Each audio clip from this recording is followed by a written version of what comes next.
J'ai envie de dire à quelqu'un, décide d'être propriétaire de ta joie. Décide d'être au contrôle de ta joie. Je vais aller plus loin. Fabrique la joie.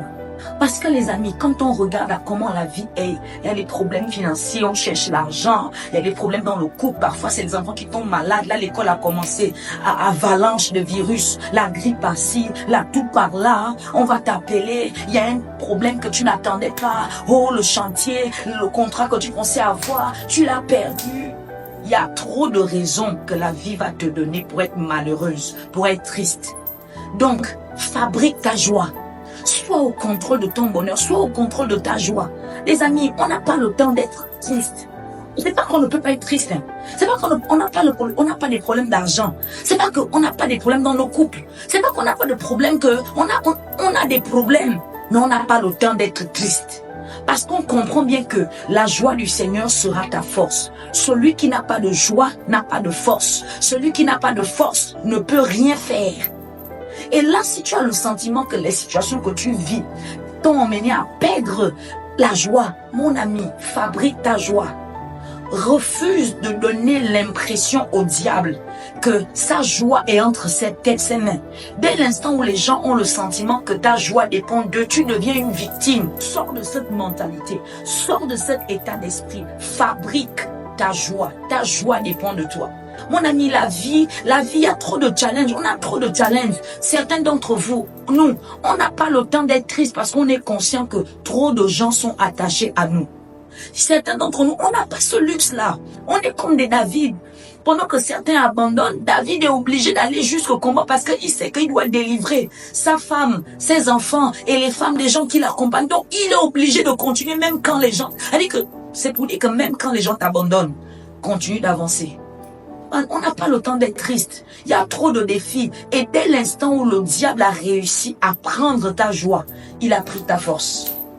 C'est pourquoi on ne peut pas vivre cette vie en basant notre joie, notre paix sur ce qui est à l'extérieur.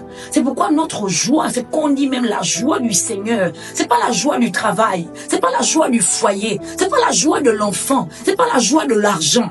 Parce que dès l'instant que tu fais de l'argent, c'est-à-dire que dès l'instant que l'argent, le foyer, les enfants, les affaires, le ministère, dès que ces choses deviennent la source de ta joie, tu as fait de ces choses ton Dieu. Tu es rentré dans l'idolâtrie sans le savoir. C'est la joie du Seigneur. C'est-à-dire que ça ne va pas dans mon foyer, je serai heureuse. Ça ne va pas dans la santé de mes enfants, je serai heureuse. J'ai des dettes, je serai heureuse. J'ai des problèmes d'argent, je vais fabriquer une joie.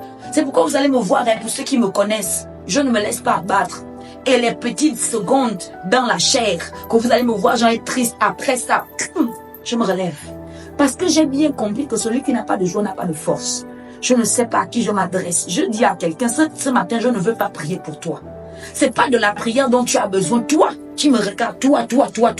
Tu n'as pas besoin de la prière. Tu as besoin d'une résolution.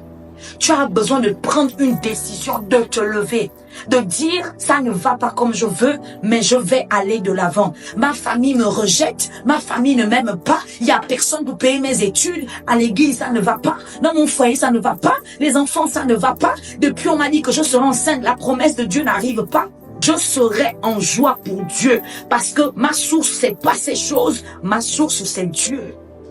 Arrête de parler de tes montagnes à Dieu. Maintenant, commence à parler de Dieu à tes montagnes. Arrêtons même de rentrer dans des jeûnes, des prières pour parler de nos montagnes à Dieu. Parce que Dieu nous a donné tout pouvoir. Il nous a déjà tout donné. Il a donné Jésus. Jésus est ce que Dieu a de plus cher. Si Dieu a donné Jésus, qu'est-ce qu'il ne peut pas te donner? Mon encouragement ce matin, commence à parler de Dieu à tes montagnes. Les défis financiers sont là. Dis-leur que ton Dieu est grand, l'or et l'argent lui appartiennent. Dans ton foyer, ça ne va pas. Dis-lui que Dieu est celui qui change les cœurs. Ok? Parle à l'esprit qui veut te diviser. Tes enfants sont malades. Dis à la maladie que ton Dieu, il est le Dieu El Rapha. Je ne sais pas quelle est la montagne à laquelle tu fais face. Décide de parler de Dieu à tes montagnes. Voilà. Au revoir.